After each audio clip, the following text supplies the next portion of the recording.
বাইরা জায়গাত অনেক বিলা হাওয়ার জায়গা আছে, ওখানে যদি ট্রেনিং করাইতো তাহলে আমরা এতগুলা লাশ দেখতে হতো না। কালকু আমার আম্মুর মোবাইলে দেখছি একটি স্কুলের ওপর বিমান দুর্ঘটনায় অনেক শিক্ষার্থী মারা গেছে। আমার অনেক কষ্ট লাগছে, ঘুমাইতে পারছি না।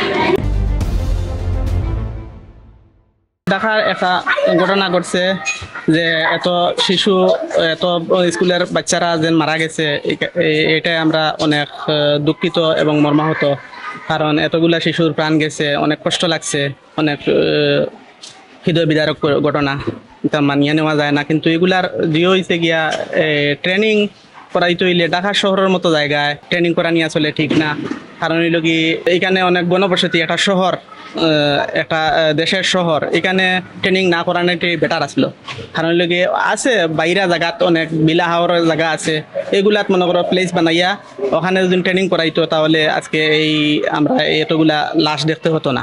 কালকু আমার আম্মুর মোবাইলে দেখছি একটি স্কুলের ওপর বিমান দুর্ঘটনায় অনেক শিক্ষার্থী মারা গেছে। আমার অনেক কষ্ট লাগছে, ঘুমাইতে পারছি না। মোনালিসা হেভি ফ্লো 15 পিস প্যাকেটের সাথে 8 পিসের একটি প্যাকেট একদম ফ্রি। তারা মৃত্যুবরণ করেছেন এবং একজন ম্যাডামও তাদের বাঁচাতে গিয়ে ইন্তেকাল হয়েছেন। আল্লাহ তাদেরকে জান্নাতবাসী করুক। আমাদের সেনাবাহিনী কর্তৃক একজন শিক্ষককে লাঞ্ছিত করা হয়েছে, এটার তীব্র নিন্দা ও প্রতিবাদ জানাচ্ছি। ভবিষ্যতে যেন একজন শিক্ষককে এইভাবে লাঞ্ছনার শিকার না করা হয়। কেননা এক শিক্ষক যে একজন মহান ব্যক্তি, এটার একটি প্রমাণ আমি বলতে চাচ্ছি।